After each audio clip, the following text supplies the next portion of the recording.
Good morning everyone. I am Renu Sharma, Assistant Professor EC Department from the college Ajay Kumar Garg Engineering College, Ghaziabad. And today I am going to start with the next part of Unit 1, that is wireless and mobile communication. The topic of my lecture are, first one I'll introduce with what is signal, introduction of signal. Then there are two types of signals in broad sense, that is continuous time signal and discrete time signal. So we'll discuss both of them. This is continuous time and discrete time signal. So this is continuous and discrete. So now I'll begin with what is a signal. Basically, a signal is the function of one or more independent variables that carry the information, any kind of information it can carry to represent a physical phenomena. So what is signal? It is a information carrying quantity, you can say information carrying physical phenomena, and it is represented by a variable. Let's say I'll take a variable that is denoted by x, and in round bracket I am using this t. So there are two variables are there. Basically this is one variable which is dependent variable. This is nothing, it is the dependent variable, and this one is independent variable.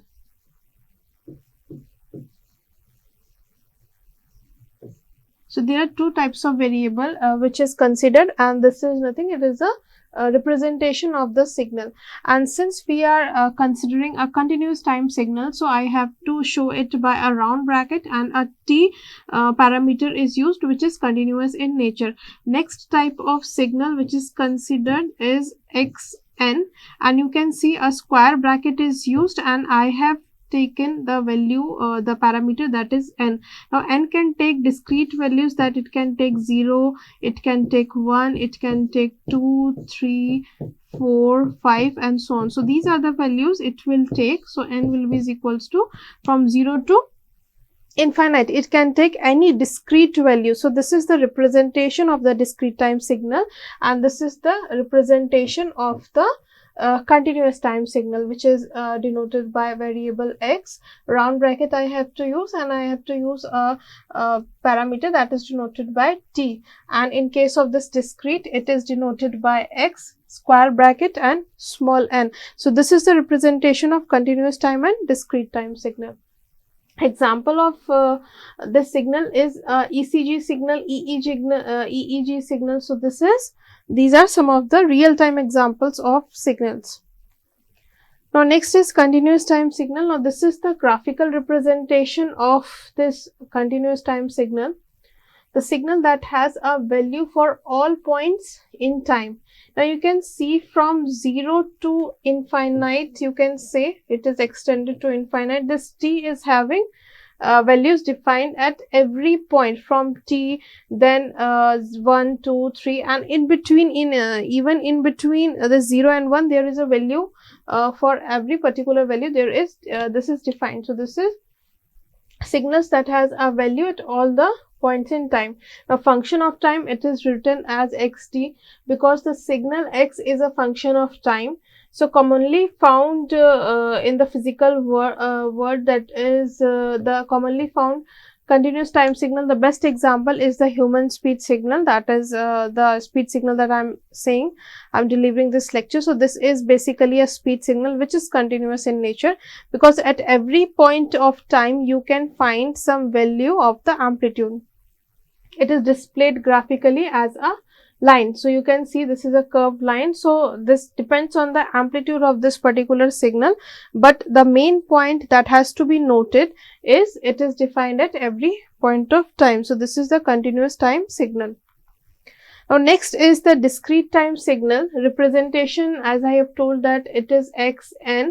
Now this is denoted by xn, which can take any value from 0, 1, 2, but at discrete point of time only. Now signal that has a value for only specific point of time, typically formed by sampling a continuous time signal. Now it is taking the value of the original waveform at specific interval in time function of the sample values, and that is written as xn and often called as a sequence. So instead of this signal, it is also known as a sequence also, because it is defined at a specific point of time. It is not defined at every point of time, so you can call it as a sequence also. Now commonly found in the digital world, this is the best example of this discrete time signal, displayed graphically as an individual value. So this is also known as a stem plot. This is also known as a stem. Whenever you want to show graphical representation of this discrete time signal, then this is xn versus n, and it is defined at every point, that is 1, 2, 3, 4 and 5, and at these specific values this signal values is defined. So this means it is a discrete time signal. Now next is another example waveform which is showing that how this continuous time signal, discrete time signal is shown. This is continuous time signal. It's MATLAB plot of the signal, that is e to the power minus 0.1 t sine 2 by 3 t. So this is a continuous time signal. You can see that this is xt versus t graph, and this is defined at every point of time. Secondly, in case of this discrete time signal, this is defined at only specific point, like in between this value and in between this value, the value of this signal will be 0, but it is defined at only 0, 1, 2, 3, 4 and so on. This is n axis. So this is the discrete time signal representation. Now next we will see the sampling. What is sampling? Whenever any real time signal which you are which I have taken an example like speech signal, all signals are basically analog in nature, and for processing these analog signals you have to convert it into digital form. So first thing you have to consider that ADC converter is required, that is analog to digital converter. In case of this analog to digital converter, first procedure that you consider is sampling procedure. What is sampling? Sampling is nothing, it will convert the continuous time signal into discrete time signal. Amplitude is same, it is not changed, but only it is defined at some specific point of time. It is no longer defined at every point of time. This is the best example. You can see that this signal, which is continuous in nature, it is defined at every point of time. This is sampled, sampling is performed. This is sampled and the sample signal is shown by this. As you can see that the amplitude is still continuous in nature. Okay, so this is still continuous in nature. This is not discretized, but only the time axis, this axis is discretized in nature. So which means the continuous time signal is converted into discrete time signal. So this is the first step for the ADC, that is the analog to digital converter procedure. Now next is elementary signal. There are different types of signals that are considered for processing the real time signals which are available. Like first one is the unit step signal. Now instead of this unit step signal, there is a signal that is also known as a step signal or a step function. In case, what is the difference between this unit step and simply the step signal? Unit step means the amplitude of the signal that you are considering is 1. Which means this is 1. The amplitude of this particular signal is 1 and it is fixed. So that is unit step signal. And what do you mean by step signal? Step signal means it is defined when for ut is greater than 0. From 0 to infinity, its amplitude is 1, that is unit amplitude. So that means it is a unit step signal. So whenever there is no confusion is there, that whenever you have to consider a unit step signal and step signal, the amplitude is obviously it is greater than 0. It is until and unless you are not applying any time shift property.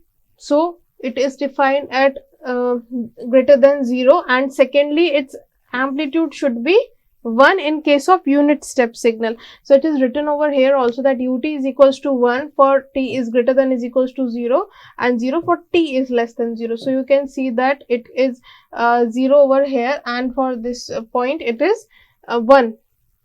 Secondly, it is continuous example. When we are considering this discrete example, then you can see that the amplitude is, again it is 1, but it is defined at discrete point only. So this is the consideration of unit step signal. So this is continuous case and this one is the discrete case, discrete unit step signal. This is continuous time unit step signal. So this is the representation of this unit step signal. Now next is the ramp signal. Ramp signal is unit ramp signal, rather its amplitude is again 1. Whenever we are considering this unit, which it means again it is having the amplitude which is equals to 1. The unit ramp function is the integral of the unit step signal. It is called the unit ramp function because for the positive t its slope is 1 amplitude unit per time. So that's why it is called as a unit ramp signal. Now there is a relation between impulse function, then unit step signal and ramp function. It's integral, which means if you are integrating this unit steps, this impulse function, then you are having this unit step signal. This is impulse function, this is step signal, and this is nothing, it is the ramp signal. So integration of this is equivalent to this, integration of this is equivalent to this, then differentiation in reverse of this one. If you are differentiating this signal, then you will get this step signal, and if you are again differentiating this signal, then you are getting this signal. So this is the representation of different types of signal. Means if you are going to differentiate this ramp signal, then you are getting this unit step, and if you are differentiating this unit step, you are getting this delta t. So this is the representation or the relation between the 3 types of signal, that is the unit step, ramp signal and the impulse function. Now this is again some of the properties that is related to the unit ramp signal. As a approaches 0, then gt approaches a unit step and g dash t approaches a unit step signal. So this is nothing, it is just the differentiation of this unit step signal. Now this is gt, its amplitude is from minus a by 2 to plus a by 2. Its amplitude is again 1. This, as you can see, that from this duration to this duration, if it is seen that this is a ramp signal, and if you are considering from a by 2 to infinity, so it is nothing, it is the step signal. Its amplitude is, for both the signals, its amplitude is 1. Now in this case, which is just the differentiation of the signal, then from a minus a by 2 to a by 2, it is a rectangular function, or you can say it is a gate function. So this is the representation of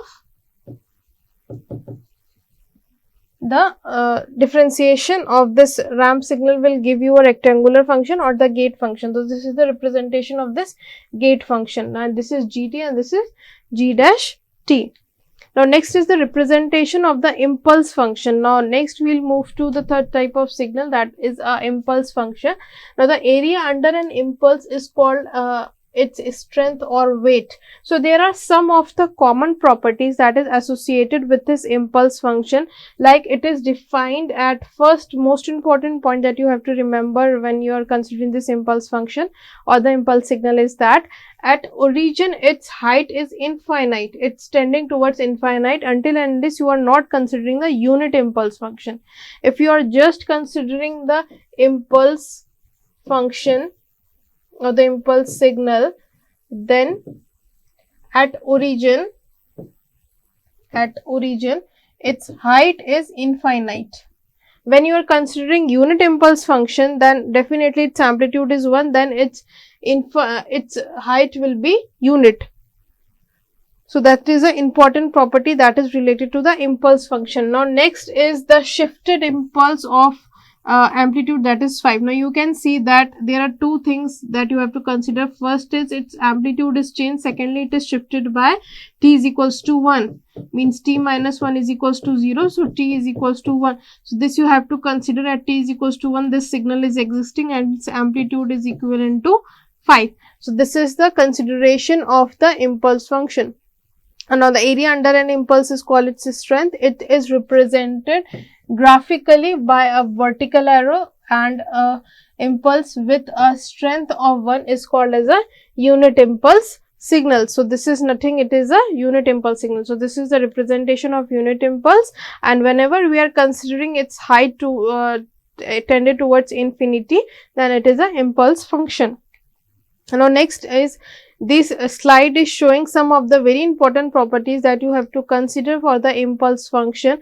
Like one of the property is the sampling property, which means any signal, this is a general signal, that is a continuous time signal.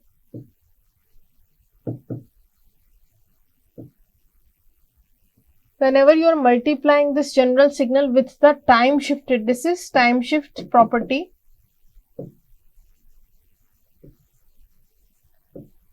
Time shifted by t naught. So whenever you are shifting this impulse function by t naught and multiplying it with a general signal and then integrating, so this is nothing, it is a sampling property, then you will get the shifted version of the original signal. The general signal, you are getting the shifted version of the original signal. So this is the property that you have to consider, that is the sampling property. Now next type of property is the scaling property. That means it is delta a t minus t naught. So this is the scaling factor that you have to consider. It can be 2, it can be 3, it can be 5. So this is just the scaling factor. If you are scaling its amplitude, then it is the property that you have to consider is 1 upon mod a delta t minus t naught. So it is again, this is the shifted version of this impulse function,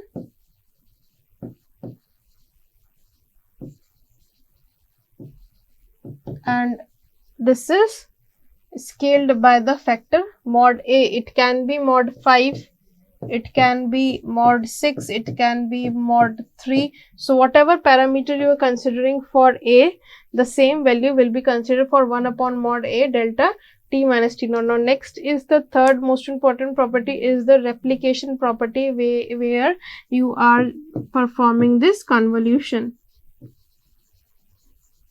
Here you are performing the convolution operation. So in this convolution operation, there are 3-4 steps that are involved. First step is to thing is that the requirement is 2 signals are required for which you are performed to convolution. Secondly, there are 3-4 steps that are required to perform in convolution. First one is the you have to consider one signal. From one of the 2 signals, you have to time shift that particular signal. Then you have to shift that signal. Then, which means first step is time reversal in case of convolution only. Time reversal is there. Second step is the time shifting property. Then multiplication.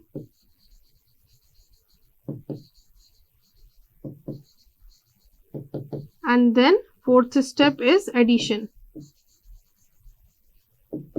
So these are the 4 steps that you have to perform while performing any kind of convolution. Here we are considering the continuous time signal. First one is the general signal, that is GT, and second signal is nothing, it is the unit impulse function.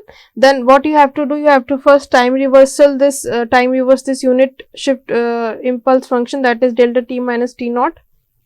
Time reverse delta minus t, then you have to shift that signal, and then multiply with every value or corresponding to this GT and then perform the addition. So this is nothing, it is the replication property, and whenever you are going to convolute this signal with any of the impulse function, then you are getting that original signal again. So this is very important property. So these are the three common properties that you have to consider for the impulse function whenever you are performing any operation related to this particular signal. Now next is the sinusoidal and exponential signals. So when we are considering this continuous time and discrete time signal after sampling, there are two types of basic signals are also there, like sinusoidal signal. What is sinusoidal signal? It is xt, which is equals to a sine 2 pi f naught t plus theta. Now what is f naught? F naught is nothing, it is the frequency component. This is the frequency component and it is equals to 2 omega naught upon 2 pi. So this is the two signals that you have to consider.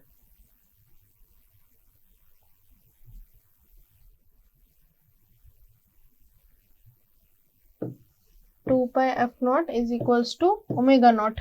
So this is what it is written over here. 2 pi f naught is equals to omega naught. So this is nothing, it is the just the frequency that you have to consider over here.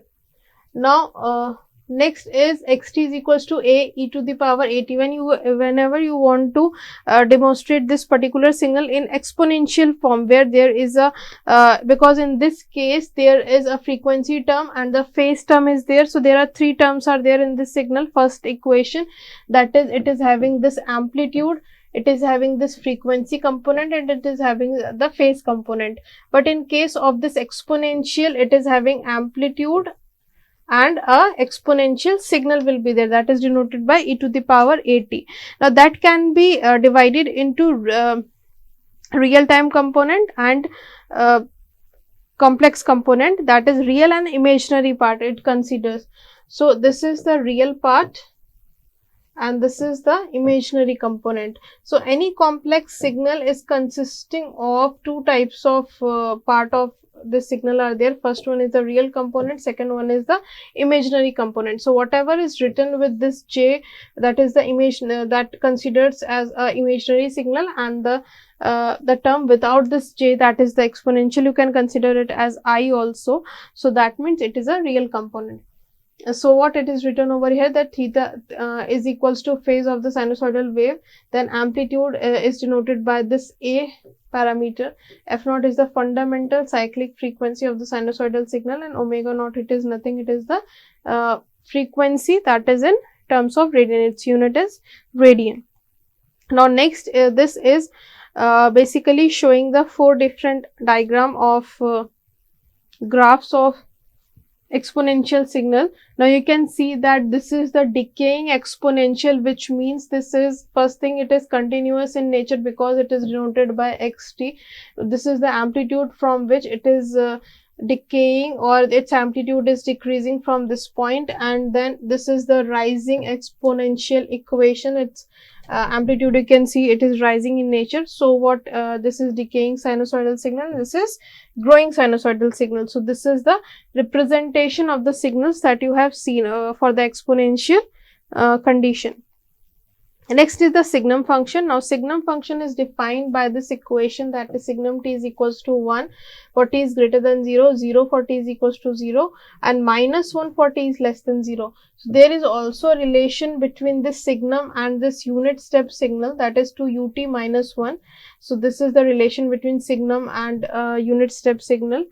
This is the precise graph. You can see that signum function is 1 for t is greater than 0 and minus 1 for t is less than 0, and this is again the same condition. So that is the signum function. Then there is a rectangular pulse or the gate function, which I have told you that this is defined from minus a by 2 to plus a by 2, its amplitude is 1 upon a. So this is nothing, this is a kind of gate function through which it will act as a filter also. Whenever you are using it as a filter, then whatever signal is present in this duration, then it will be passed, otherwise it will be rejected. So this is the rectangular pulse or the gate function. This is the unit triangle signal, that is its amplitude is 1 and it is described from minus 1 to plus 1. This is the sinc function, that is the Fourier transform of the rectangular window or the rectangular function is denoted by sinc function, and it is having a relation with the sinusoidal signal, that is sin pi t upon pi t is equals to sinc t. Now the discrete time signal, after sampling of any continuous time signal, you are having this discrete signal that is denoted by x and ts. So xt, when it is sampled, it is denoted by x and ts, which means t is replaced by nts, and ts is nothing, it is the sampling time, and it is inversely proportional to the sampling frequency. So this is you have to consider that this is the sampling frequency and the sampling time relation is there.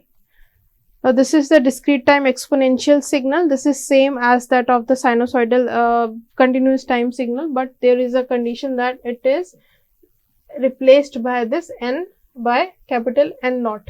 So that is xn is equals to a to the power n, where n is the discrete time, a is the amplitude, theta is the phase shifting in radians, n naught is discrete period of the wave, and this is the relation with the discrete time signal.